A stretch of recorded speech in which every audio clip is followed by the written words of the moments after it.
Welcome to Pinoy Kids Kwento! Ang kwento natin ngayon ay ang alamat ng buwaya. Bakit nga ba sa tubig nakadira ang buwaya? Let's find out!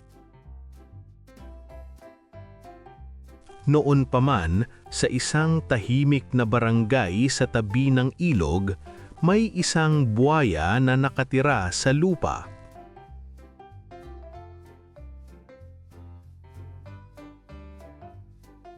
Malakas siyang magsalita at sobra ang tiwala sa sarili. "Ako ang pinakamagaling!" sigaw niya araw-araw.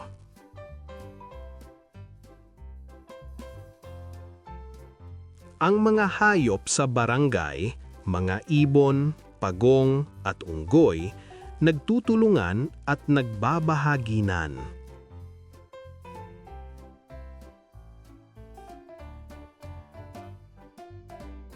Dumating ang masaganang ani. Maingat nilang itinabi ang pagkain para sa tag-ulan.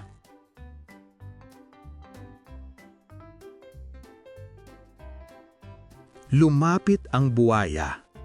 "Ako na ang magbabantay habang kayo'y nagpapahinga," sabi niya.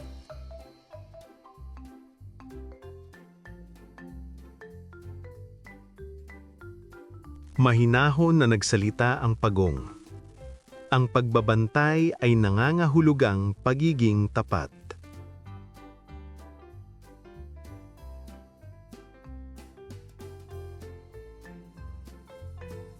Tumango ang buhaya. "Nangangako ako," sabi niya na maingiti.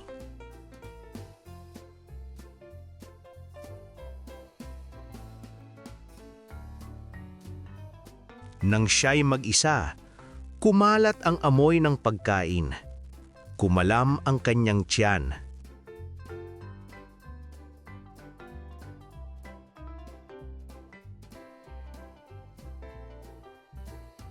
Isa lang, bulong niya. Ngunit ang isang kagat ay naging dalawa.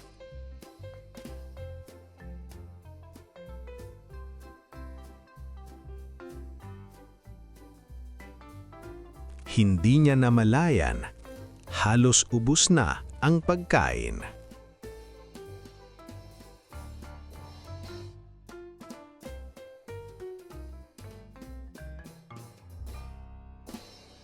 Nagising ang mga hayop.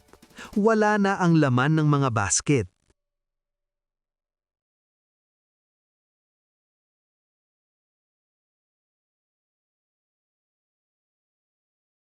May butil ng kanin sa ngipin ng buwaya. Hindi na kailangang magsalita pa.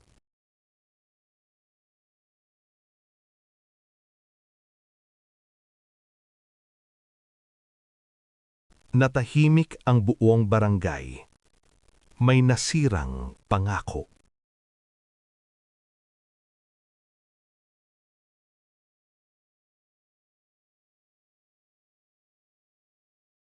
Sabi ng pagong, kapag nasira ang tiwala, may kapalit ito.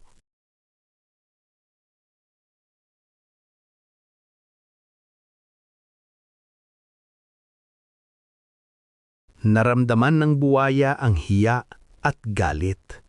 Ngunit hindi siya humingi ng tawad.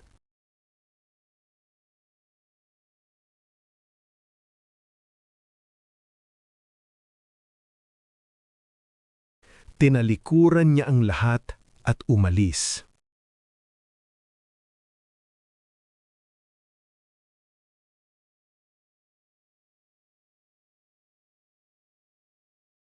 Sa kanyang pagmamadali, siya'y nadulas. Splash! Nahulog siya sa ilog.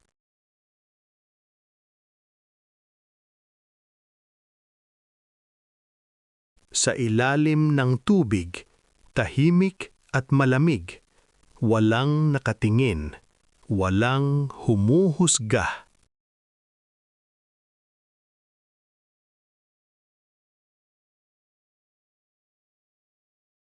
Doon niya naisip ang kanyang pangako at ang kanyang pagkakamali.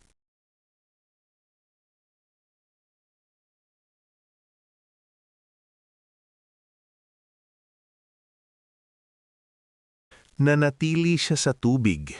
Mas tahimik, mas mahinahon.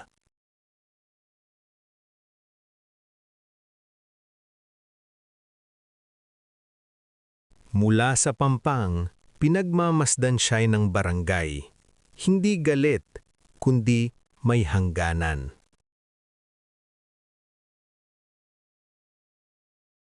At mula noon, sa tubig na nanirahan ang buwaya. Dahil kapag nasira ang tiwala, mahirap itong ibalik. Ngunit laging may pagkakataon na magbago.